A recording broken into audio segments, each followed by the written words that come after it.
Good afternoon. How are you today? Have you ever wondered if an espresso maker will last for a very long time? Specifically, have you ever wondered if your Breville Casa Roma espresso maker will last you a long time? Well, stick around to the end of the video here, and I'll answer both those questions. Plus, I'll give you some bonus information that will bring your espresso making up several levels. I'm not sponsored by Breville. However, I am an associate affiliate with vidIQ, who are helping me make this video. If you are doing a video or trying to grow a channel, check out vidIQ. Use my URL, and they'll pay me a little bit of money for that.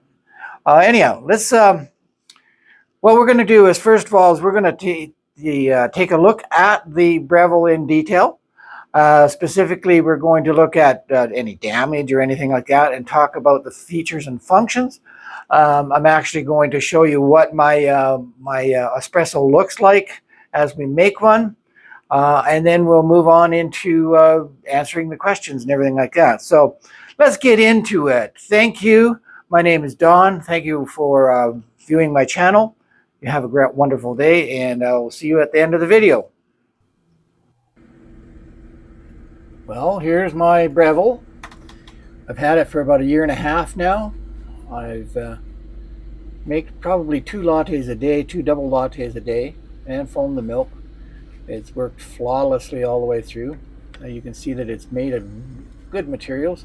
The top and sides are what I would probably call cast aluminum, brushed aluminum. The unit is quite heavy. It does feel quite good, quite heavy. The only problem I've had in 1.5 years is the little handle that used to pull the reservoir out. It snapped. It's just plastic. It's not a deal breaker, and I'll probably try to contact Breville and see if they can replace it for me. I've got some parts and pieces. I'm not adverse to that, but it's not a deal breaker. It's really no big deal. On-off switch, when you turn it on, first turn it on, you get a red light and a yellow light. The yellow light is indicating that it's heating. When that yellow light goes off, it means that you're ready to make coffee or steam milk. And here we have the waste reservoir, I would call. Quite large capacity, made of stainless steel and plastic. There is a steam diverter in there, so you're not going to get steam anywhere on you. It's a safety feature. The whole thing, the top removes if you want.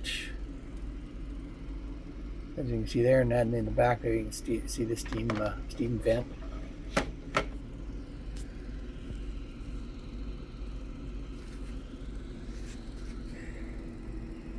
Stainless backing on that. I think that's just for fancy more than anything, but that whole reservoir comes out, so it makes it easy to drain and clean up in the sink if you need to. You probably should. I clean mine up after every session, just because coffee stains so badly.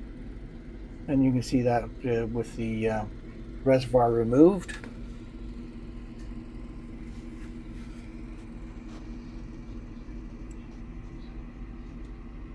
It's nice to be able to take that out and clean it up, that's for sure. And right here I'm showing you the frothing wand, and it's 2-part. It's got an extender, an outside extender, and that's the inside part. I've read some people take the extender out to use it. It's all a method of how you're doing that. You'll have some observations at the end of this video. I'll show you some stuff. And there's your reservoir. It has an indicator on it. Tells you how much water you've got in there. And like I said, it's removable. I use filtered water just because the water in this city can be sometimes very chlorine-y and doesn't taste very nice. So we filter our water.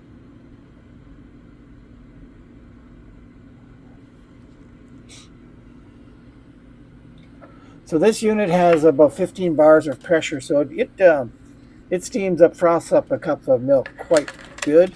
Apparently this is a double pressure filter, It just makes it so it's not so critical when you're tamping and everything like that. I've never had any trouble with it. Maybe a real aficionado would object to that, but I don't. I enjoy it.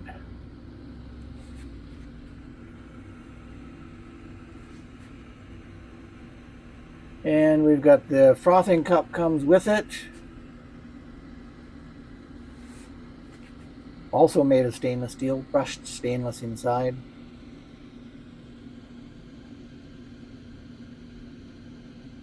And we have a scoop and tamper, plastic scoop and tamper. Works very well. I usually use a couple slightly heaping spoonfuls will go in for the double, and that's the way to go. And right now we're going to make a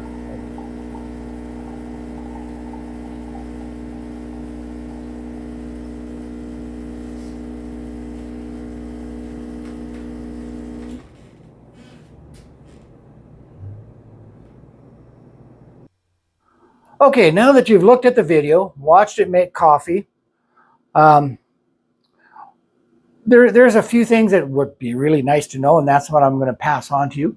First of all, my opinion is that the Breville Cafe Roma espresso maker is a perfect little device for most people at home. It's relatively inexpensive. It cost me about $250 Canadian a year and a half ago. It's probably more now because of inflation. But it's easy to use. The operation is good. I haven't had any problems with it. I've had a few problems with it. I've had some problems with it slowing down a little bit. In other words, it takes longer to heat up the milk and foam the milk. And basically all I did was descale it. I ran some vinegar through it and until it came out clear. Worked great. And it came right back to top quality. I'm going to include a video link to how to descale, decalcify your espresso Cafe Roma. And also, I'm going to include a link to a video on how to make a latte using the Breville Cafe Roma espresso machine. If you've never done it before, it can be a little bit fiddly, but you'll get used to it. It doesn't take very long. It's not that expensive, not that hard to do, but it's something nice to have. Also, I will have in the comments, I will have the link to my vidIQ affiliate. Please, if you're going to use vidIQ to grow your channel, please use my URL. And I get a little bit of money out of that, and it helps pay for this channel. Thank you all. I hope you enjoyed the video. Oh, yes, buy the Breville. It's going to last a long time. I haven't checked out any of the other things. There is all sorts of different videos about espresso makers, home espresso makers, and you can go from anywhere from $250 to into the thousands. And if I really don't think that your coffee is going to be that much better by spending $2,000 or $3,000. My $250 Breville Cafe Roma espresso maker does everything I want to do, and buy it if you want to. It's